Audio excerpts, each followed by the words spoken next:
अब पौडी जोडी खेल्नु भनेको त के हो हैन उहाँ चाहिँ बल्ल बल्ल बाँचेको मान्छे फेरि मृत्युशय्यामा चाहिँ म जान्छु भनेर काल खोज्या हो होइन र प्रधानमन्त्रीले केपी ओली सरकार त गयो कुनै पनि हालतमा रहने स्थिति देखिएन क्या कति दिनभित्र डल्छ केपी सरकार 3 गते पछि त्यसको चाहिँ करिब 10-15 दिनमै सारा निर्णय हुने हामीले देख्छौँ 15 दिनभित्र केपी सरकार चट हुने स्थिति बन्यो अब हाम्रो पार्टी नेपालका अध्यक्ष गोविन्द बोरा ब्रह्माण्ड हुनुहुन्छ यहाँलाई स्वागत छ ब्रह्माण्डजी जय होस् अब यो नेकपा नामको भद्दा विमान क्रास हुने अवस्थामा पुग्यो हो कि के हो त दुईवटा पाइलटले चलाइरहनु भएको थियो पाइलट बिचकै हानाहान पर्न थाल्यो अहिले के भएको यस्तो पहिला त अब यो ठुलो प्लेनै गलत गरी बनेको थियो त्यही माथि पाइलटहरू पनि गलत भइसकेपछि बन्न सकेन यो क्र्याक्समा जान्छ अब क्रास हुने पक्का भयो अब करिब यो गइसकेको छ भन्दा क्लाइमेक्समा चाहिँ सधैँभरि पुग्दै फेरि परिवर्तन हुँदै हुँदै हुँदै आइरहेको किन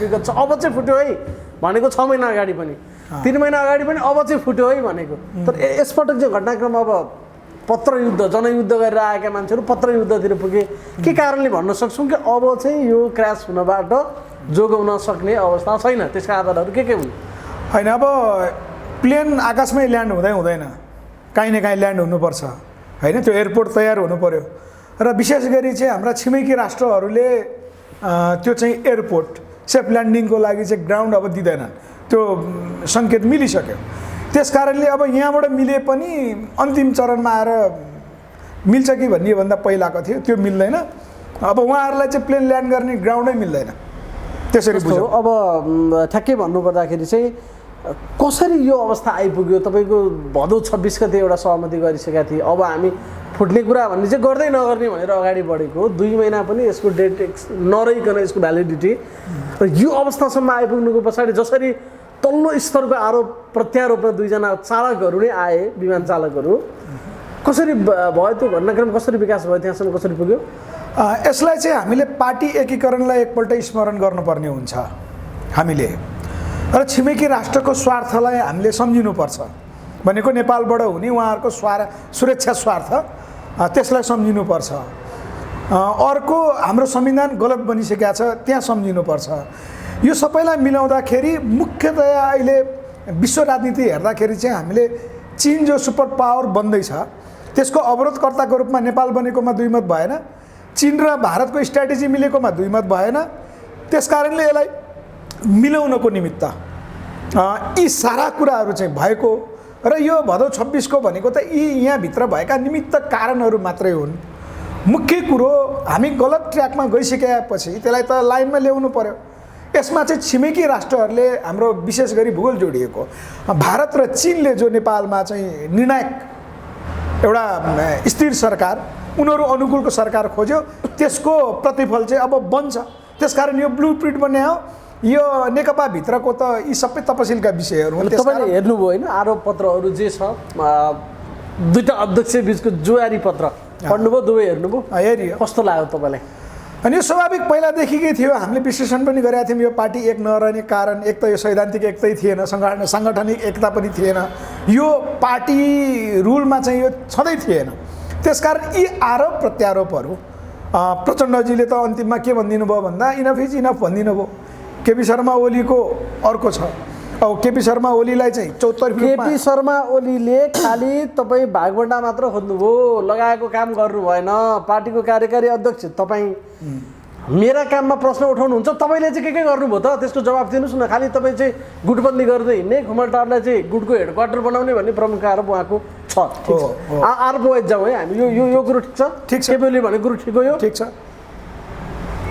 के भन्ने त केपी ओली लगाएको आरोप त सत्य छैन नि त एक किसिमले प्रधानमन्त्रीलाई भदौ 26 गतेले दिएको स्पिरिट भनेको त सहमतिका आधारमा गर्ने नियुक्तिहरू मन्त्रीमण्डल पुनर्गठन राजदूत नियुक्ति अर्को ठाडै उहाँले त्यसलाई उल्लङ्घन गर्नुभएको छ फेरि उहाँ नै भन्दै हुनुहुन्छ कि गुटबन्दी तपाईँले गरिरहनु भएको छ प्रचण्डलाई यसरी हेरौँ न अघि मैले भने नि नेपालको संविधानलाई एकपल्ट हामीले स्मरण गर्नुपर्छ नेपालको राष्ट्र र राष्ट्रियतालाई हामीले स्मरण गर्नुपर्छ राष्ट्रिय स्वाधीनताको चाहिँ रक्षाको निमित्त हामीले स्मरण गर्नुपर्छ यसर्थमा नेपालमा हुने राजनीतिक खेलले विश्व उदौँदो शक्ति जो ठुला दुई राष्ट्रलाई धक्का दिने गरी जो यहाँका माहौल बन्यो त्यसलाई चाहिँ केपी शर्मा ओलीले अगाडि बढाउन खोज्नु भएको हो कुरा बुझ्नुभयो नि यो प्रश्न बुझौँ यहाँ यसमा के देखियो त भन्दा छिमेकी राष्ट्र भारत विशेष गरी अहिले नेपालको चाहिँ निर्णायक शक्तिमा छ भनेको नेपालको निर्णायक चाहिँ अब के गर्नुपर्ने भन्ने भारतमा ब्लुप्रिन्ट बन्यो।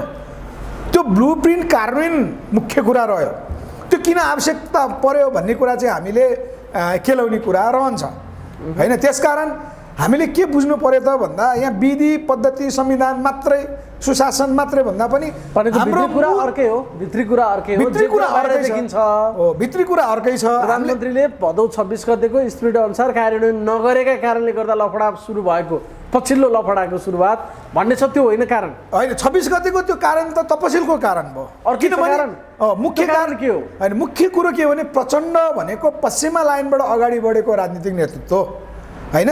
नेपाली जनता र नेपालभन्दा विपरीत रूपमा चाहिँ जो संविधान बनेको छ त्यसमा गाइडलाइन दिने त्यसको मुख्य नेतृत्वकर्ता प्रचण्ड भएको हुनाले त्यसलाई पुनरावलोकन गराउनुपर्छ। त्यसकारण प्रचण्डलाई मिनिमाइज नगरिकन नहुने बाध्यात्मक परिस्थिति नेपालको चाहिँ स्थिति हेर्दाखेरि प्रधानमन्त्री जस्तो देखिन्छ। त्यो प्रेसर भनेको चाहिँ भारतको कुरा हो, हामीले त्यतापट्टि हेर्नुपर्छ। त्यसकारण भारत र नेपाल बिच चाहिँ जो अहिले चाहिँ त्यो गलत तरिकाले चाहिँ प्रचार भएको छ नि भारत विरुद्ध, त्यो माहौलहरू यहाँ थप अस्थिरताहरू कसले सिर्जना गर्यो त भन्दा यहाँको चाहिँ राज्य व्यवस्थाको कारणले र यहाँ परिचालित पात्रहरू चाहिँ जो विभिन्न अभियान नामक अनेकन नामक भारतलाई गलत तरिकाले जो आरोप लाउने, नेपाल र भारत चाहिँ सम्बन्ध सुधारमा जानुपर्ने ठाउँमा चाहिँ झन बिगार्नेतिर अगाडि बढिसकेपछि भारतले प्रत्यक्ष हस्तक्षेप गर्यो। अहिले फेरि परिणाम त्यो हो। त्यसकारण भदौ 26 को त एउटा त्यो निमित्त कारण मात्रै हो। केपी ओली माथि त प्रचण्डले सङ्गीन आरोपहरू लगाउनु भयो। इनफ इज इनफ, उहाँका भाषा जे उहाँले प्रयुक्त गर्नुभएको छ त्यो भाषा हेर्दा अब उहाँहरू सँगै नजाने निर्गोल गरेर त्यो हदसम्मको आरोप लगाउनु भएको, त्यो पनि लिखित रूपमा लगाउनु भनेको त त्यो त भोलि पार्टीको दस्तावेजका रूपमा रहला, इतिहासमा सुरक्षित रहला भनेको। अब उनीहरू यो दुईटा खेमा चाहिँ सँगै जान नसक्ने निर्गोल गरेर यो तहमा पुगेका हुनु प्रचण्ड। यहाँको हिसाबमा त त्यही देखियो। भारत प्रचण्ड र माधव नेपाल तीनजना बिच पनि एउटा एग्रिमेन्ट छ अहिले देखिन्छ त्यो, जसको कारणले त्यो बल पुगिरहेछ भने प्रधानमन्त्रीले पनि मेरो जुङ्गा कालो भयो जो कुरा भनिरहनु भएको छ त्यहाँ अर्को कुराहरू छ। त्यसकारण अब यहाँ धमिलिएको पानी जो राजनीतिक पानी भनौँ न यसलाई सङ्ल्याइँदैछ। कसको रोबरमा कसको बलले भन्दा भारत र चिनको बलले। त्यसकारण यो सत्ता अब परिवर्तन हुनुपर्छ। केपी ओलीलाई चाहिँ अब हामीले सरकारबाट नहटाएसम्म हुँदैन भन्ने जो विशेष गरी दुई ठुला राष्ट्रको जो निष्कर्ष निस्क्यो त्यसकै भनेको केपी ओलीको बहिर्गमन अहिले भारत चीन दुवैको एजेन्डा बनिसक्यो। केपी ओलीलाई भारत पनि हटाउन चाहन्छ, चीन पनि हटाउन चाहन्छ अहिले, चीन पनि हटाउन चाहन्छ अहिले। अनि कसले चाहिँ राख्न चाहन्छ त? अबको माहौल भनेको सम्भावना प्रचण्ड या माधव कुमार नेपाल मध्ये माधव कुमार नेपाल चाहिँ सहज पात्रको रूपमा जो भारत र चीनको नेपालको चाहिँ स्वार्थ छ त्यो सहज पात्रको रूपमा चाहिँ माधव नेपाल देखिन्छ। प्रचण्ड अझै पनि अस्थिर नेता, राजनीति नेपालको चाहिँ आम नागरिकले पनि उहाँप्रति जो एउटा वितृष्णा देखाएका छन् त्यो कारणले पनि एउटा मध्यममार्गी नेताको रूपमा चाहिँ माधव कुमार नेपाल देखिन्छ। तपाईँले भारत माधव नेपाल र प्रचण्डका बिचमा एक खालको समझदारी बनेको हुनुपर्छ भन्नुभयो हो। कस्तो समझदारी हुन सक्छ जबकि अहिले त भारतसँग त केपी ओली चाहिँ नजिक हुन लागेको जस्तो देखिन्छ। फेरि रका प्रमुखले आएर भेट्नुभयो, भारत अब नक्सा वितरण नगर्नु भन्नुभयो, भारतसँग नजिक भयो, केपी ओलीको राष्ट्रवाद चाहिँ सकियो भनेर आरोप लगाइरहेछन् मान्छेले कि डबल स्ट्यान्डर्ड भूमिकामा छ भारत अहिले। डबल स्ट्यान्डर्ड होइन, हामीले के बुझ्नु पर्यो भने प्रधानमन्त्री अहिलेका प्रधानमन्त्रीले पहिलादेखि अविश्वास त गुमाउँदै आउनु भएको थियो। पछिल्लो चरण झन् लिम्पियाधुरादेखि लिएर सबै कुराहरूको अस्थिरता, राम अयोध्या मन्दिरदेखि लिएर सम्पूर्ण कुराको जो उहाँले चाहिँ निकालिदिनु भयो नि विषय, यो भारत र नेपाल बिच नयाँ समझदारीमा जानुपर्नेतर्फ जानु पर्थ्यो। त्यसको निमित्त प्रत्युत्पादक भइदियो अहिलेको सरकार, त्यसको नेतृत्व केपी शर्मा ओली। त्यसकारणले नेपाल र भारत नयाँ आयाममा एकता गर्नको निमित्त बाधकको रूपमा को देखियो?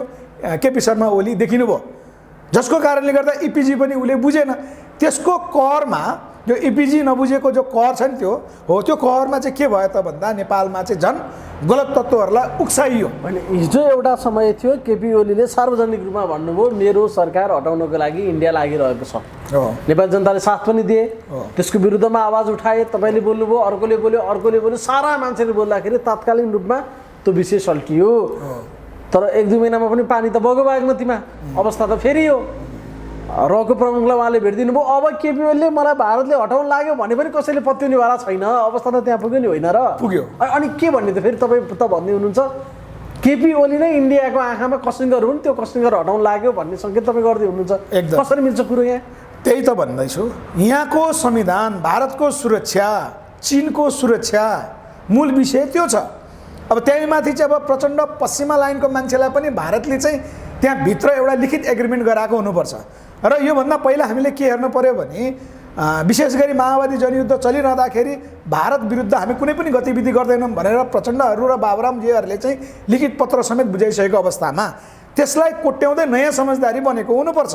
त्यसकारण त्यो के त भन्दा आखिर यहाँको संविधान पुनरावलोकन र संविधान पुनर्लेखन गर्ने कुराहरू जो हुनसक्छ त्यो त नयाँ माहौल वातावरण बनाउनु पर्यो। र प्रधानमन्त्रीले किन त्यसो भनिरहनु भएको छ त? अलिकति उहाँको आत्मबल जो देखिन्छ नि, यी सबै तिग्डमका कुरा, उहाँ तिग्डम गर्नलाई त निकै अगाडि हुनुहुन्छ होइन।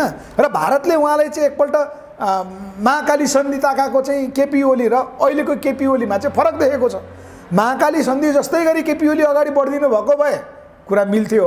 त्यो नमिलिसकिसकेपछि अब यो सरकार बदल्न बाध्यात्मक कसलाई भयो? भारत र चीनलाई भयो। चीन प्रत्यक्ष रूपमा देखिँदैन, चीन भारत थ्रु प्रवेश गरेको छ। त्यस कारणले मुख्य कुरो संविधान संशोधनको अन्तर्वस्तुको बन्न बाँकी छ। त्यसको निमित्त यहाँ माहौल बनाइनु पर्यो। यसको बीच यी सबै नेकपाको किचङ्गल, त्यहाँभित्र भएका नेता, ती सारा कुराहरू तपसिल भनेको त हामीले त्यहाँ हो। त्यसकारण केपी ओलीलाई नहटाइकन अब भारत र नेपालको नयाँ आयाममा सम्बन्ध हुन सक्दैन। बुझ्यो, तर केपी ओली नै भारतसँग नजिक भएको जस्तो आभास हुन्छ नि त अहिले। रको प्रमुखलाई ल्याएर भेट्नुभयो, नरवाडे आए, विदेश सचिव आउँदैछन्, अर्को आउँदैछन्, वार्ता सुरुवात हुने, सम्बन्ध सुमधुर बने होइन, त्यो खालको देखिन्छ नि त अवस्था। अहिले मान्छेले केपी ओलीलाई चाहिँ भारतले बचाइदिन लाग्यो भन्छन् अहिले मान्छेले। तपाईँ उल्टो कुरो किन गरिरहनु भएको छ? यो कुरा गलत। उहाँ सामन्त गोयल आउने बित्तिकै पनि एउटा प्रोपोगन्डा के मचाइयो भन्दा हामीले बोलाएको हो, सरकारले बोलाएको भन्ने कुरा जो प्रोपोगन्डा मचाइयो यो गलत थियो। हामीले भने भारतले यहाँ पठाएको, हस्तक्षेप गर्न पठाएको थियो। के को लागि? केपी ओलीलाई अन्तिम कुरा भन्नको निमित्त त्यो प्रोपोगन्डा। अर्को प्रोपोगन्डा के भन्दा त्यहाँ भेटिसकेपछि केपी ओली जो उचालिनु भएको छ नि, जो उचालिरहनु भएको छ, मेरो जुङ्गा कालो भयो भन्ने लगायत अस्ति चाहिँ किमाथाङका गइसकेपछि जो उहाँको फुर्ती फार्तीदेखि लिएर सारा कुराहरू उहाँ बनावटी हो। उहाँ सत्तामा टिकिरहन चाहनुहुन्छ। त्यस कारणले अन्टे सन्टे कुराकानी गरेर सत्तामा टिकिरहने समय अब सिद्धियो। अब त एक्सनमा जानु पर्यो, त्यो ब्लुप्रिन्टको नक्सा कार्यान्वयनमा जानु पर्यो। ब्लुप्रिन्टको नक्सा कार्यान्वयनमा जाने भनेको त के हो? अब सत्ताको एक्सचेन्ज नगरिकन हुँदैन। केपी ओलीको ठाउँमा अर्को सरकार स्थापित गर्नु नै पर्छ, विषय त्यहाँ छ। त्यसकारण केपी ओलीले रक्षात्मक भएर भित्र जति जति बिग्रियो, उहाँ बाहिर गलत तरिकाले चाहिँ आफूलाई एक्साइटेड हुने गरी चाहिँ जो कुरा देखाइरहनु भएको छ यी सबै बनावटी। भनेको भित्री रूपमा केपी ओलीलाई थाहा छ कि मेरो बहिनीकोमा निश्चित छ, निश्चित छ। यो कमजोर भए अब म सकिन्छु, मेरो सत्ता ढल्यो भन्ने उनलाई निश्चित छ, थाहा भयो। तर बाहिरी रूपमा बनावटी कुराहरू चाहिँ आर्टिफिसियल ढङ्गले गरिरहेछन् केपी सारा कुरा। त्यसकारण यो प्रोपोगन्डा गर्न त उहाँ माहिर हुनुहुन्छ, किनभने उहाँको सुरक्षा निकाय उहाँ अन्तर्गत छ, मिडियाहरू उहाँले चाहिँ परिचालन गर्नु भएको छ। त्यस कारणले उहाँले भन्नुभएका कुराहरू सबै उल्टो किन भइरहेछ त? कारण त्यही हो। भनेको त्यसो भए इन्डियाकै कारणले नेपालको सरकार ढल्दैछ, नेकपा भन्ने पार्टी फुट्दैछ। प्रत्यक्ष इन्डिया, त्यसपछि चीन छ। चीन र इन्डियाको स्वार्थ नेपालमा चाहिँ अब छ प्रत्यक्ष रूपमा। त्यो कुरा चाहिँ हामीले देख्नुपर्छ। र सामन्त गोयल आइसक्नु भइसकेपछि, नरवाणेजीको भ्रमणपछि यहाँको माहौल सारा बनाउनुको निमित्त चाहिँ लाइन त्यतैपट्टि हो। त्यसकारण हामीले के बुझ्नु पर्यो त भन्दा अब माधव नेपाललाई अगाडि सारेर जो नेपालले गलत संविधान समात्यो त्यसलाई सुधार्ने गरी भारत, माधव नेपाल र प्रचण्ड बीच एउटा सहमति छ, एउटा सहमति बनेको छ। त्यो नबनिकन यत्रो चाहिँ प्रोपोगन्डै हुँदैन। प्रचण्डजीको हिजो केपी ओलीलाई लगाएका आरोपहरू हेर्नुहोस् होइन, त्यो के को लागि त?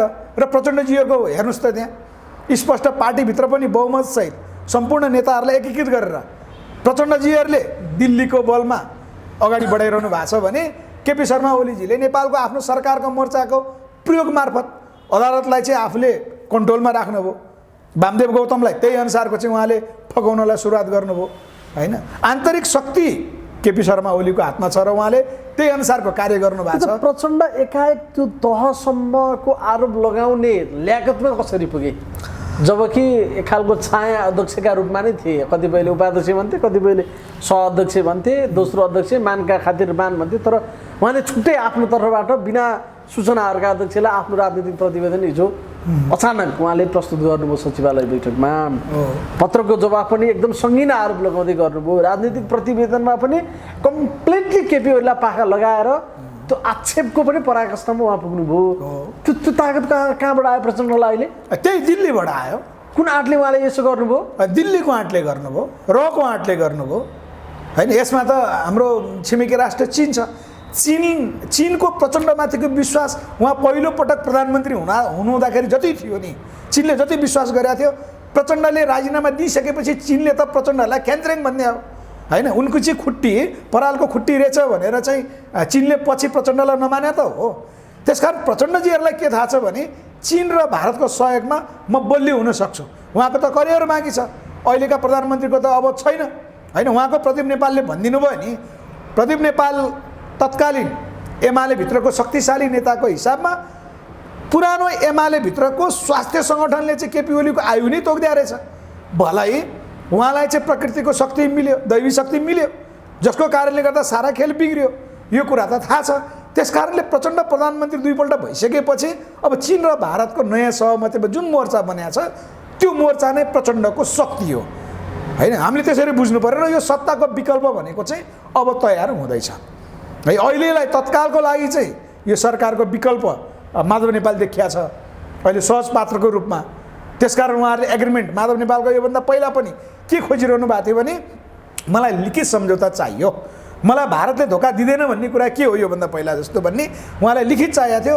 त्यो लिखित चाहिँ गरेको हुनुपर्छ भन्ने कुरा अहिले पुष्टि हुन्छ, नत्र उहाँहरूको आँट बल होइन कसरी मिल्छ।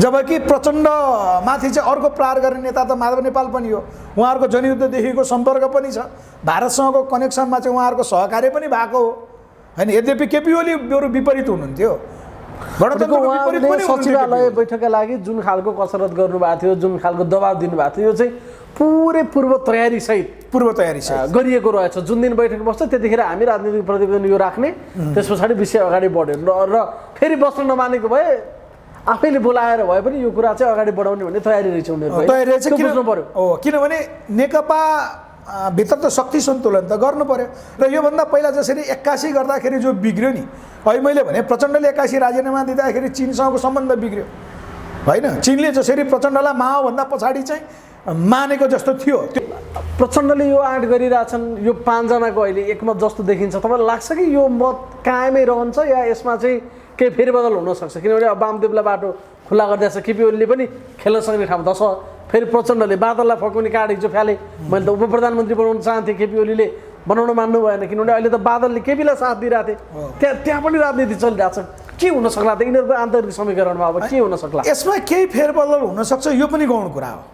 नमिल्ने कुराले त अर्थ राख्छ नि त। भोलि चाहिँ वामदेव यतातिर आउने बित्तिकै सचिवालयमा बहुमत हुन्छ, सचिवालयले चाहे मात्र स्थायी कमिटी बैठक बस्छ, स्थायी कमिटीले अध्यक्षलाई कारवाही गर्न सक्दैन, केन्द्रीय कमिटीसम्म जान्छ। पार्टी फुट्का लागि पनि प्रोसेस छ नि, अहिले नै फुट्यो भने त एउटा बाटो, तर वैधानिक तरिकाले फुट्नलाई त बाटो त अझै टाढा छ। त्यस कारणले त भनेको भोलि ठ्याक्कै पार्टी फुटेर शक्ति सन्तुलन गर्नुपर्ने अवस्थामा दायाँ बायाँ हुनसक्छ। यसको पछाडि हामीले के सम्झिनु पर्यो भन्दा प्रचण्डको जनयुद्धकालीन नेतृत्वहरू अरू पनि अझै बाँकी हुनुहुन्छ नि। प्रचण्डको शक्ति एउटा गौण शक्ति त्यतातिर राखिरहनु भएको छ, त्यसले पनि खेल्ला। त्यसकारण यो 5 जना नै निर्णायक हो। अहिले 5 र 4 को आधारमै सबै निर्णय हुन्छ भन्ने कुरा अहिले नै तय गर्न सकिन्न। पार्टी फुट भनेको त कहाँसम्म जोडिन्छ भन्दा सत्ता बदल्नेसँग जोडिन्छ, यहाँ एमसिसीको कुरासँग जोडिन्छ, भारतको इपिजी प्रतिवेदन त्यो कार्यान्वयनसँग जोडिन्छ, नेपालको संविधान संशोधनसँग जोडिन्छ। त्यसकारण यहाँ हिडन रहेका राजनीतिक नेतृत्वहरू चाहिँ को हुन् होइन। जस्तो हामीले चाहिँ केही नामहरू लिन सक्छौँ, हितमान साकेत सुमन होइन, हाम्रो चाहिँ झक्कु सुवेदीजीहरू है, यस्ता पात्रहरू थुप्रै छन्। जस्तो अर्को दिलीप प्रजापतिजीहरू हुनुहुन्छ, यस्ता थुप्रै पात्रहरूले काम गरिरहेका छन्। त्यसकारण यो 5 जना मात्रै अहिले बाहिर देखेका मात्रै प्रमुख हुन् भन्ने कुरा चाहिँ हामीले सोच्नुहुन्न। त्यसकारण ठुलो समीकरणका साथ नेपालको मूल राजनीतिक मुद्दा त्यो कार्यान्वयन गर्नुपर्छ। त्यो कार्यान्वयन भनेको भारतसँगको नयाँ आयाम बनाउनको निमित्त भएको हुनाले यही नै फिक्स हो भन्ने कुरा चाहिँ हामीले गर्न लिखित सक्छौँ। रूपमा आरोप पत्रहरू टेबलमा गइसके गयो त्यो प्रचण्डले फिर्ता पनि सायद नलिलान्, प्रचण्डले फिर्ता लिनु पर्यो भनेर ओली खेमाले भनिरहेछ। ओलीले त्यो तहसम्म आरोप नलाए पनि त्यसको जवाब दिएको थिए, त्यसको जवाब फेरि उनले अलि कडै ढङ्गले प्रचण्डले दिए। अब ठ्याक्कै के हुन्छ त, 3 गते बैठक बस्दैछ, त्यो दिनै नेकपा फुटको घोषणा हुने होला कि त्योभन्दा अगाडि नै अब बैठकको औचित्य नै सक्यो भनेर केपीले बैठकै नराख्ने होलान् कि त्यसपछि अर्को पक्षले के गर्ने होला। अब फेरि ओलीले त्योभन्दा अगाडि नै म एक्सन लिन्छु पनि भन्न थाले, अरे के हुनसक्छ अब राजनीति कसरी अगाडि बढ्छ? अब यसलाई हामीले सम्भावित घटनाक्रम चाहिँ 2-3वटा एङ्गलबाट देख्न सक्छौँ। जस्तो अहिलेका प्रधानमन्त्रीज्यूले चाहिँ एउटा टेलिभिजन अन्तर्वार्तामा भनिदिनु भएको कुरा जुन आमा र बच्चाको उदाहरण, त्यो एउटा पक्ष छ होइन। त्यो भनेको चाहिँ प्रधानमन्त्रीले राजीनामा दिएपछि यहाँ एउटा राजनीतिक वातावरण बनाउने कुरा रहन्छ। त्यो राजनीतिक वातावरण भनेको चाहिँ हामीले सम्भावना त्यतापट्टिबाट कुरा गरौँ। र प्रधानमन्त्रीले त म राजीनामा दिन्न भनेर पटक पटक सार्वजनिक रूपमा उद्घोष गर्नुभएको छ, मैले राजीनामा दिन मिल्छ, मैले राजीनामा दियो भने देश बर्बाद हुन्छ, भले कसैले मागेको थिएन, भित्रभित्र खेल त्यो भइरहेको छ।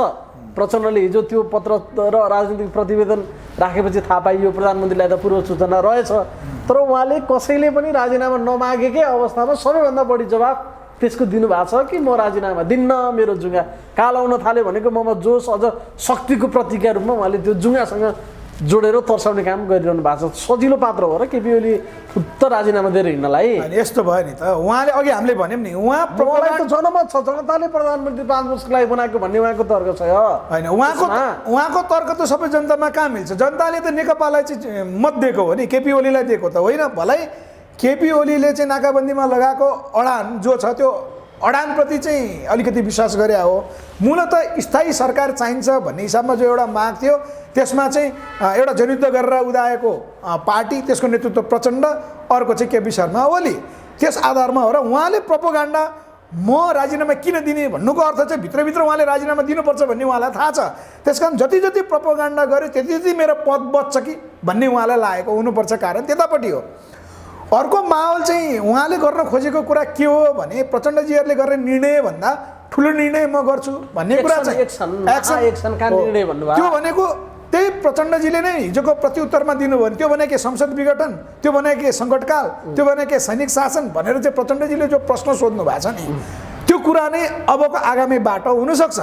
तर जे गरे पनि जसरी प्रधानमन्त्रीले राजीनामा दिउन् अथवा नदिउन्, दिएको खण्डमा अब एउटा अन्तरिम सरकार पनि बन्न सक्छ। प्रधानमन्त्रीले राजीनामा दिइसकेपछि अन्तरिम सरकार भनेको भारतको दबाबमा यहाँ पहिला जस्तो काङ्ग्रेस अथवा प्रचण्ड मोर्चा पार्टी फुटे पनि नफुटे पनि उसँग मिलेर सरकार बनाउने कुरा भारतको कारणले दिँदैनन्। यहाँ एउटा यस्तो वातावरण बनाइन्छ जसरी हामीले 2070 सालको सम्झना गर्न सक्छौँ।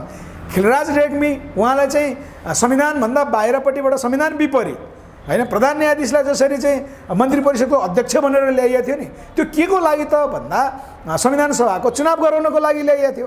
त्यसै गरी यहाँ के हुनसक्छ, प्रधानमन्त्रीले राजीनामा दिइसकेपछि पनि अब एउटा भ्याकुम क्रिएट गर्ने हुनसक्छ, एउटा आन्दोलन उठाउने कुरा हुनसक्छ। त्यसको इङ्गित अहिले केही चाहिँ देखिँदैछ। भारतकै सहयोगमा आन्दोलन पनि उठाउने, यहाँ चाहिँ खिचतानी पनि गराउने, त्यसको जगमा चाहिँ एउटा सहमतीय सरकार नयाँ खालको बनाउने। त्यो के को लागि त भन्दा संविधान संशोधन लगायत संविधान संशोधन गरिसकेपछि भारतसँगको नयाँ आयाममा नयाँ एकताका साथ मिलेर अगाडि जाने गरेको एउटा वातावरण त्यो हुनसक्छ भने, अर्को वातावरण भनेको यो सरकार फेरिने बित्तिकै केपी शर्मा ओलीको सत्ता जाने बित्तिकै अर्को नयाँ सरकार के को शर्तमा हुन्छ, त्यसको चाहिँ ब्लुप्रिन्ट भनेको संविधान संशोधनको अन्तर्निहित शक्ति हुनसक्छ। त्यो अर्को विकल्प हो अबको बाटो। प्रचण्डले जुन खालको आरोप लगाए त्यसलाई केपी ओलीले स्वीकार्ने त सम्भावना छैन। नस्वीकार्यो भने उहाँहरूले बैठकबाट निर्णय गरेर जानुहुन्छ नि। बैठकबाट निर्णय गरेर अब केपी ओलीलाई लगाएको त्यो राजनीतिक प्रतिवेदन जे छ, केपी ओलीलाई मात्रै टार्गेट गरेर लगाएका आक्षेपहरू भोलि त्यो पारित गरेको बेला त पार्टी फुट्यो त, पार्टी बच्यो त त्यतिखेर। होइन, पार्टी फुटे पनि पार्टी बचे पनि फेरिने कुरा सरकार फेरिनेसँग सम्बन्धित छ। सरकार फेर्न त संसदीय दलमा अविश्वास प्रस्ताव ल्याउनु पर्यो, त्यतातिर त गएका छैनन् नि मान्छेहरू। त्यो प्रक्रिया पनि अब गइहाल्छन् नि। जस्तो अबको सचिवालयको बैठकले निर्णय गर्छ, थाई कमिटीले निर्णय गर्छ, केन्द्रीय कमिटीले निर्णय गर्छ। कम्तीमा पनि अहिले थाई कमिटीको बैठकले चाहिँ केपी ओलीलाई फिर्ता बोलाउने निर्णय गर्यो भने त पार्टीको निर्णय त मान्नु पर्यो त। संसदीय व्यवस्था संसदीय बैठकसम्म किन जानु पर्यो होइन। अर्को कुरा चाहिँ संसद नखोलेको अवस्थामा संसद खुलेपछि नै उहाँको चाहिँ अविश्वासको प्रस्ताव त्यहाँ सामना हुने हो, प्रेस गर्ने हो। त्यहाँसम्म जानै परेन नि। अहिले थाई कमिटीले चाहिँ प्रधानमन्त्रीबाट फिर्ता बोलाउने निर्णय गर्यो भने त सिद्धियो त। बैठक बसे पो गर्नु, बैठक बस्न मान्दैन नि। सचिवालय बैठक बस्नलाई 5 चोटि देउसी भैलु खेल्नु पर्यो। त्यही त प्रचण्डजीहरुले त्यहाँमाथि त उनीहरूले त राखिसके यस्ता खालको सङ्गीन आरोपहरू। प्रचण्डजीहरुले लिखित दिनु त हिजैदेखि तयारी गरिसके अब म के गर्छु भनेर दौडधुप देख्नु भएन। त्यही त भन्न थालिसके उनका मान्छेले कि प्रचण्डले पार्टी फुटाउन खोजे। पार्टी फुटाउने भन्दा पनि प्रचण्डजीहरूको चाहिँ आधिकारिक बैठक राखेर निर्णय गर्दै जानुहुन्छ। फिर्ता लिनुस्। कार्यकारी अध्यक्ष भनेको कुरा केपी ओलीले नि स्वीकार गर्नुभएको छ। कार्यकारी अध्यक्ष त मैले दिएकै हो, तपाईँले चलाउनु भएन, उल्टो गुटको बैठक चलाएर बस्नुभयो भनेर भन्नुको अर्थ कार्यकारी अध्यक्ष त दिया हो नि। कार्यकारी अध्यक्षको हैसियतले उहाँहरूले निर्णय गर्दै जानुहुन्छ। यिनीहरू अब पछाडि फर्किँदैनन् त्यसो भए प्रचण्ड मोर्चा। अब फर्किने स्थिति देखिएन। अब 3 गतेका लागि बैठक बोलाइएको छ, बस्छ र केपी ओली एक्लैले चाहँदैन त्यो बैठक स्थगित हुँदैन। स्थगित भयो भने पनि प्रचण्डले चाहिँ नियमित अगाडि बढाउनुहुन्छ। यदि केपी ओलीले स्थगित गर्न खोजे पनि त्यो दिन बैठक बस्छ। ओली आए पनि नआए पनि उनीहरूले निर्णय गर्छन्। गर्छन् अथवा त्यही 3 गते नबसे पनि 4 गते बस्ला, 5 गते बस्ला। जेसुकै भए पनि यसको मूल उद्देश्य भनेको अबको बैठक बस्नुको उद्देश्य भनेको प्रधानमन्त्रीलाई सरकारबाट फिर्ता बोलाउने हुन्छ भनेको। त्यो जुन राजनीतिक प्रतिवेदन केवल केपी ओलीका लागि आक्षेप पत्र जस्तो पनि छ त्यो प्रचण्डले राखे, त्यस उप छलफल हुन्छ। त्यो अब हुँदैन भयो किनभने प्रस्तावको रूपमा राजनीतिक प्रतिवेदन छ। केपी ओलीले चाहनु भएन भने त त्यो छलफलै हुँदैन नि। केपी ओलीले बैठक नचाहने भनेकै त्यो छलफल नगर्नलाई त हो। उहाँले नचाहे पनि बैठक त बस्ने भयो। बैठक बसेपछि त त्यो किन चाहियो? केपी ओली हटाउनको निमित्त नै त्यो कस्तो अवस्था रह्यो भने त्यो प्रस्ताव फिर्ता लिनुको अर्थ प्रचण्डले गलत आरोप लगाएका रहेछन् भन्ने प्रमाणित हुनुभयो। त्यसको छलफल र पारित हुने अवस्था रह्यो भने केपी ओलीलाई लगाएको आरोप साँचो हुने अवस्था पुग्यो। त्यस कारणले पनि अब यो दुईटा कम्पोनेन्ट त सँगै नरहने त पक्कापक्की भयो नि होइन रह्यो। अब माधव नेपाल र वामदेव कमरेडको जो निर्णायक मत बाँकी छ नि, उहाँहरूले चाहिँ अब पहिला जस्तो खेल्नुहुन्छ भन्ने किन लाग्दैन भने उहाँहरूको लिखित एग्रिमेन्ट माधव नेपालले चाहिँ ढुक्क कसले बनायो भन्दा दिल्लीले बनाइसकेको देखिन्छ। त्यो नभइकन यत्रो बैठक त बस्दैन। सचिवालयको 6 जनाको बैठक चाहिँ के अरे फरक ठाउँमा बस्यो नि होइन, चाहे गुटको बैठक भनौँ चाहे जे भनौँ। त्यो भनेको माधव नेपाल अब केपी ओलीसँग रहनै सक्नुहुन्न। त्यसकारण हद्द भयो भने प्रधानमन्त्रीले संसद विघटनको अभ्यास गर्न सक्नुहुन्छ होइन। अध्यादेश लिएर आएर पार्टी फुटाउने कुरा हुन्छ। पार्टी फुटाउनुको अर्थ चाहिँ भारत हस्तक्षेप हुनु भनेको त केपी ओलीले पार्टी फुटाइसकेपछि पनि काङ्ग्रेससँग सरकार बनाउँछु भन्ने उहाँको चाहिँ एउटा सोच विचार होला। त्यो स्थिति नै यहाँ रहन दिइन्न, त्यो स्थिति नै बनाउँदैनन् यहाँ। त्यसकारण हामीले भनेको नेपालको निर्णायक शक्ति भनेको अहिलेलाई दिल्ली हो। त्यो त हुनसक्छ नि। भोलि चाहिँ एमसिसी यसमा जोडिएको छ। केपी ओली शेरबहादुर देउबा एमसिसीका सबैभन्दा पक्षधर जस्तो देखिन्छन् होइन। हिजो त उहाँले त राजनीतिक प्रतिवेदनमा एमसिसी लगायतका विषयमा पनि ओलीलाई विपक्षी बनाउनु भएको छ र भोलि त्यो अवस्थामा आफूलाई सहज हुने गरी पार्टी फुटाउने र नेपाली काङ्ग्रेससँग मिलेर फेरि केपी ओलीकै सरकार बन्ने अवस्था हुनसक्छ कि सक्दैन? अनि आन्तरिक राजनीतिमा हामीले यो हिसाब त गर्न सकियो होइन। यो विषय आन्तरिकै होइन। जब दिल्ली छ, त्यहाँ भारत छ नि, चीन छ नि, नेपालमा मूल समस्या नै एमसिसीबाट नै उत्पन्न भयो होइन। एमसिसीलाई खारेज गराउनको निमित्त त मेन एमसिसी इन्डो पेसिफिक स्ट्राटेजीको पार्ट एमसिसी भनेको त चीनलाई धक्का लाउने भन्ने कुरा त सारा चिज खुल्ला भइसक्यो। चीनले समेत आधिकारिक रूपमा बोलिसकेको छ। यद्यपि उसले नेपालले जे निर्णय गर्छ गर, श्रीलङ्काको उदाहरण हेर भनेर क्याबिनेटबाटै तिमीहरू खारेज गर भनेर उसले बोल्या हो नि त। चीनलाई धक्का दिने एमसिसी भोलि भारतलाई धक्का नदिने भन्ने कुरै हुँदैन। भारतले यो नबुझ्ने कुरा हुँदैन। जबकि पार्टी पनि फुट्ने, सरकार पनि ढल्ने हो। त्यसकारण होइन, पार्टी फुट र नफुटको चाहिँ यहाँ विषय नै भयो। पार्टी नफुटी त सरकार नडल्ने स्थिति छ नि अहिले। त्यत्रो आरोप लगाएर त्यही पार्टीमा बस्छन् त केपी ओली। बस्यो, त्यो उनको जिम्मेवारी भयो नि। यहाँ केपी ओली चोइटेर जाने कुराहरू हुन्छ। यदि पार्टी उहाँलाई प्रधानमन्त्रीबाट केपी ओली चाहिँ चोइटेर जाने सम्भावना देखियो। अब देखियो ठुलो तबका प्रचण्ड माधव नेपालहरूसँग रहन्छ देखियो। अथवा चाहिँ अब उहाँको पहिलाका अरू राजनीतिक नेतृत्वहरूले उहाँलाई सुझाव दिए हिसाबले सर्वमान्य नेता भएर पनि नेकपाभित्र बस्नलाई उहाँ चाहिँ होइन। त्यो आरोप लागेपछि सर्वमान्य नेता त उहाँ बन्नै सक्नु भएन नि होइन। उहाँले सबैभन्दा सर्वअमान्य नेता उहाँ हुनुभयो। त्यसरी हेर्दाखेरि केपी ओली मात्र एउटा त्यस्तो तत्त्व जसले गणतन्त्र पनि जोगाउन सक्दैन। संघीयता विरोधीको आरोप, गणतन्त्र विरोधीको आरोप उहाँले घुमरो तरिकाले राख्नु भएको छ। अब उहाँले त्याग गर्नुपर्छको कुराहरू राख्नु भएको छ। मैले प्रधानमन्त्री छोडेँ, त्यसपछि मलाई अपमानित गरिदिनु भयोदेखि लिएर इनफ इज इनफ हो। हलो अड्काएर गोरु कुट्ने काम गर्नुभयो, यस्तो गर्नुभयो, त्यस्तो गर्नुभयो, एकलौटी गर्नुभयो, सारा यस्ता गर्नुभयो भन्ने आरोप लागेको मान्छेलाई सर्वमान्य नेता बनाउनु त विषय रहँदैन नि। रहन्छ। उहाँले गल्ती अब उहाँले पाउने चिज त सबै पाउनुभयो नि। उहाँले राष्ट्रपति बनाउनु भयो चाहेको मान्छे, उहाँ आफू चाहिँ प्रधानमन्त्री बन्नुभयो होइन, दुईपल्ट प्रधानमन्त्री बनिसक्नुभयो, योभन्दा अरू उहाँलाई के चाहियो? त्यसकारण होइन भने उहाँ चोइटेर गएर कहाँ अट्नुहुन्छ?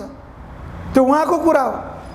मूल कुरो नेपालको संविधान संशोधन मूल कुरो, यसमा छिमेकी राष्ट्रको स्वार्थले काम गर्छ, अर्को मुख्य कुरा त्यहाँ हो। त्यसकारण यो सारा परिस्थिति चाहिँ छिमेकी राष्ट्रको सकारात्मक पहल कदमीको कारणले यो भयो, जुन नेपालको लागि पनि आवश्यकता थियो। मूल विषय यहाँ जोडमा एक खालको भिडन्तको अवस्थामा या मुडबिडको अवस्थामा पो नेपालको राजनीति जान लागेको हो कि केपी ओलीका कतिपय स्वभावजन्य कुराहरू पनि हेर्नुपर्छ नि। उहाँले जुन खालका अभिव्यक्तिहरू दिइरहनु भएको छ, शक्तिको तुजुक उहाँले दिइरहनु भएको छ, र उहाँलाई लागिरहेको विषय अहिले पनि के हो भने 5 वर्ष चाहिँ केपी ओली भन्ने मान्छेले प्रधानमन्त्री भएर चलाओस् भनेर जनमत प्राप्त भएको, यहाँ फोहोरी खेल खेलेर मलाई हटाउन खोजे र अहिले मैले छोड्नु देश बर्बाद हुन्छ, त्यसकारण म जस्तो पनि कदम चाल्न तयार छु भन्ने सङ्केत त दिइरहनु भएको छ। त्यति सजिलै यिनीहरूले चाहे यसो गरे उसो गरे भनेर छोड्ने खालको त्यो व्यक्तिगत कतिपय वैयक्तिक स्वभावले पनि काम गर्छ नि त। ओलीमा छैन, त्यस्तो देखिँदैन। के गर्छन् त केपी ओलीले? होइन, केपी ओलीले कसको शक्तिले को माथि प्रहार गर्ने, कहाँ द्वन्द्व उठाउने, कोसँग द्वन्द्व उठाउने? भारतसँग चाहिँ मध्यावधि निर्वाचन घोषणा गर्न सक्नुहुन्छ नि उहाँले संसद विघटन गरेर। मैले भने त ताजा मतादेशका लागि जाने भन्ने त एउटा प्रधानमन्त्रीको विशेष अधिकारभित्र पर्छ। यस्तो होइन, यस्तो भयो नि त। उहाँले मध्यावधिमा जाने निर्णय भोलि चीन र भारतले लागिसकेपछि त्यो पनि हाम्रो संविधानभन्दा बाहिरको बाटोबाट अहिले जान नसक्ला। अथवा यहाँ अन्तरिम, अघि हामीले भन्यो नि, अन्तरिम सरकारको मूल उद्देश्य के हुनु पर्यो? संविधान संशोधन र भारतसँगको चाहिँ नयाँ आयाममा नयाँ एकता गर्ने, यहाँ एउटा एक किसिमको सहमतीय सरकार बन्न पर्यो। यहाँ केपी ओलीले मध्यावधिमा जाने बित्तिकै मध्यावधिमा जाने अनि जनताले निर्णय गरेर आउँछन् भन्ने कुरा त्यो मात्रै पनि सही नहुन सक्छ। यदि त्यो भयो भने पनि बाटो क्लियर हो। ठिक छ, नेपाली जनताले चाहिँ नयाँ मत दिन जान्छन्, त्यस बेलामा नयाँ नेतृत्वहरू आउलान्, नेपाली जनताले चाहिँ स्थिति बुझेपछि आउला, होइन? त्यो बाटो पनि अर्को गलत बाटो होइन। अब प्रचण्डलाई त्यसै छोड्छन् त केपी ओलीले यति गरिसके पछाडि, किन प्रचण्डलाई ठेगान लाउनु त सजिलो अवस्था पनि भन्छन् है मान्छेहरू, यस्तो त्यो सम्भव छैन। होइन, उनले चीन र भारतको विरुद्ध गएर प्रचण्डलाई चाहिँ आक्रमण गर्न सक्छन् त केपी ओलीले? हो, भारतले साथ नदिएको भए, चीनले साथ नदिएको भए त्यो केपी ओलीले चाहिँ प्रचण्डमाथि आक्रमण गर्न सक्थ्यो। योभन्दा पहिला हामीले त्यही आकलन गरेका थियौँ। तर उहाँको चाहिँ पछिल्लो कदमहरूले के गर्यो भन्दा भारत थप सशङ्कित कोसँग भयो पटक पटक गर्दा केपी ओलीसँग। त्यसकारण केपी ओलीको सत्ता अब नफेरिकन हुँदैन भन्ने निर्णयार्थ प्रस्तुत भएको कारणले गर्दाखेरि त यो उत्पत्ति भयो नि। त्यसकारण अहिलेका प्रधानमन्त्रीले कसको बलमा प्रचण्डमाथि आक्रमण गर्ने? कसको बलले चाहिँ? यो भनेको त दिल्लीमाथि आक्रमण गर्नु हो, चीनमाथि आक्रमण गर्नु हो। यो त प्रत्युत्पादक प्रधानमन्त्रीलाई नै भए त केपी ओलीको हालत त साह्रै खराब होला जस्तो छ। स्वाभाविक हो त। पहिले त्यतिखेरका सिपी र अहिलेका केपीको तुलना गरिरहेछन्। उहाँले चाहिँ त्यो एउटा अन्ध राष्ट्रवाद भनौँ, होइन, उग्रवादी तरिकाले चाहिँ भारतको विरोध गर्नलाई किन लगाएको त केपी ओलीले? होइन, भारतसँग चाहिँ उहाँले डबल स्ट्यान्डर्ड किन खेल्नुभयो? त्यसको परिणाम अब केपी ओलीले भोग्दैछ। भारतले त्यसको बदला केपी ओलीसँग लिँदैछ। अहिले जनमत पनि उहाँको पक्षमा छैन। जनमत भनेको त नेपालको जनमतको कामै भएन। हामीले के सम्झिनु पर्यो भने भारतले नेपाललाई खुइलाइदियो नि त, भारत आफैले लाएर खुइलाइदियो, रहको प्रमुखसँग भेटाइदियो, के गर्यो भले उहाँले त्यहाँ अर्कै कुरा गर्नु भएको थियो होला, तर पल्टकै पल्टिने जनमत हो नेपालको भनेको हो। हामीले के बुझ्नु पर्यो भने इपिजी भनेको भारतको अहिलेका चाहिँ शक्तिशाली प्रधानमन्त्रीको आग्रहमा 1950 देखि अहिलेसम्मका भारतसँग भएका नमिलेका असमान सन्धि सम्झौता के छन्, यसलाई पुनरावलोकन गर्नुपर्छ। त्यसकारण प्रबुद्ध व्यक्तिहरूको एउटा समूह बनाऊ भनेर भारतले भनिसकेपछि यो बन्यो। इपिजीको प्रतिवेदन होला, हामीले सुन्दाखेरि चाहिँ भारतसँग नयाँ सम्झौतामा जानुपर्छ, भारत त्यसको लागि तयार छ भन्ने कुरा हो। तर नेपालमा एमसिसीलाई पनि अगाडि बढाउने निर्णय केपी सरकारले गरिसकेपछि त्यो भारतले चाहिँ इपिजी नबुझ्या हो। है, नेपालमा एमसिसी खारेज भनेर जुन चीनले पनि सुझाव दियो, भारतले अघोषित रूपमा भनेको कुराहरू पनि त्यही हो। यहाँ एमसिसी खारेज गर्यो भनेर क्याबिनेटले निर्णय गर्ने हो भने भारतले इपिजी पनि बुझ्छ। त्यो भनेको चाहिँ नयाँ आयाममा भारतसँग चाहिँ सम्झौता हुन्छ र नेपाल भारत चीन मिलेर जानुपर्छ, त्यो ट्र्याक खुल्छ भनेको हो, जो चीनमा पनि छलफल भएको छ। यसमा अवरोधकर्ता को देखियो भन्दा अहिलेको सरकार प्रमुख, कार्यकारी प्रमुख, प्रधानमन्त्री देखियो। त्यसकारण प्रधानमन्त्री अब कतैबाट पनि कति दिनभित्र ढल्छ केपी सरकार? यो प्रक्रियामा जाँदाखेरि लाग्ला 1-2 महिना, 2-4 महिना पनि लाग्न सक्छ। 1 महिना कि 2-4 महिना लाग्छ अनुमान गरौँ। अब नेकपा भित्रै चाहिँ मोर्चा बनिसकेको कारणले गर्दा यो 3 गते पछि त्यसको चाहिँ करिब 10-15 दिनमै सारा निर्णय हुने हामीले देख्छौँ। 15 दिनभित्र केपी सरकार चट हुने स्थिति बन्यो। अब केपी ओली सरकार त गयो, कुनै पनि हालतमा रहने स्थिति देखिएन क्या। केपी ओलीले लिन सक्ने म एक्सन लिन्छु एक्सन लिन्छु यस्तो गर्छु त्यस्तो गर्छु जुगा कालो आयो नि खैरे आयो नि सेतो आयो नि हुनेवाला केही पनि छैन अब उहाँको कुनै पनि तिगडमले काम गर्दैन उहाँको जुगाले काम गर्दैन उहाँको चाहिँ त्यो के भन्छ गलत कुरा प्रचार गर्ने होइन त्यो तिगडम अपनाउने होइन त्यसमा त उहाँले जो शिरोमणि पनि प्राप्त गर्नु भएको छ भन्ने आरोप छ होइन त्यो चाहिँ उहाँको शिरोमणि त्यो त्यस्तो खालको चाहिँ तिगडमले अब टिक्दैन किनभने भारतले हेऱ्यो नि चिनले हेऱ्यो नि त्यसकारण भारत र चिनलाई प्रत्युत्पादक हुने काम नेपालबाट चाहिँ कसरी पनि सही हुँदैन भन्ने कुरा त प्रमाणित हो त्यसै कारणले त यिनीहरूलाई चाहिँ रहबाटै तह लाउनुपर्छ सैन्य कूटनीतिबाटै तह लाउनुपर्छ भनेर चाहिँ यहाँ माहौल बनेको न हो त्यसकारण केपी ओलीले सहजतापूर्वक अहिले राजीनामा दिएर बाटो खुलाइदिए पनि खुलाइदिए यो केपी ओलीको पनि भविष्यको लागि चाहिँ एउटा राम्रो बाटो हुन्छ होइन उहाँको चाहिँ अन्तिममा उहाँकै आफ्नो स्वास्थ्य सङ्गठनले पहिला एमाले भित्रको स्वास्थ्य सङ्गठनले चाहिँ जुन एक किसिमको चाहिँ मृत्युको समय नै दिइसकेको रहेछ त्यो उहाँहरूकै नेताबाट चाहिँ खुलासा भइसकेको स्थितिमा त